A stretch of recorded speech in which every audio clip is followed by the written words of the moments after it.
আসসালামু আলাইকুম। আজকে আমরা আনা শব্দ পড়ার নিয়ম শিখব। আমরা পূর্বে পড়েছি জবরের বাম পাশে খালি আলিফ থাকলে এক আলিফ টেনে পড়তে হয়, অর্থাৎ মাদে আমরা যেটা জেনেছি।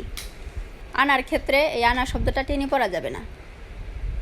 যেমন দেখেন সূরা কাফিরুনের আয়াত আনা শব্দটা টেনে পড়া যাবে না। ওয়ালা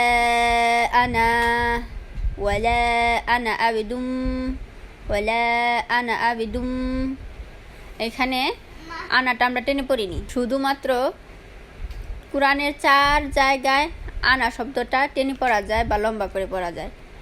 যেমন সূরা লুকমান আয়াত 15 আনা বা এই শব্দটা আনা বা। তারপরে সূরা জুমার আয়াত 17 আনাবু আনাবু।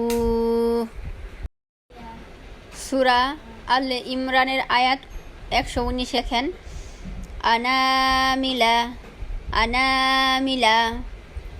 সূরা ফুরকান আয়াত 49 আনাসিয়া আনাসিয়া।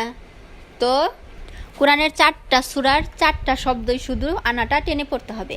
তবে বিশেষ দ্রষ্টব্য, নিচে দেখেন এ জাতীয় শব্দ মূলত আনা নয়, এখানে 2টি শব্দ রয়েছে যা লম্বা করে পড়তে হয়। অর্থাৎ এখানে নিচে দেখেন সূরা মুলকের আয়াত 9 এখানে আনা, এখানে কিন্তু টান হবে। এইখানে কিন্তু হামজাটা লম্বা না, গুল হামজা। আমরা জানি আলিফকে হামজা ধরা হয় জের জবর পেশ দেওয়া থাকলে, কিন্তু এখানে পুরো লম্বা আলিফটা দেওয়া হয়নি, এখানে শুধু গুল হামজাটা দেওয়া হয়েছে।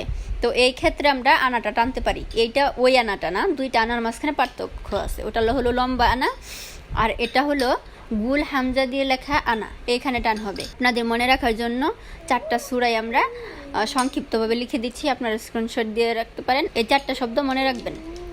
এই যে দেখেন সূরা জুমার 17 নং আয়াত, সূরা আল ইমরানের 119 নং আয়াত, সূরা ফুরকান 49 নং আয়াত, সূরা লুকমান 15 নং আয়াত।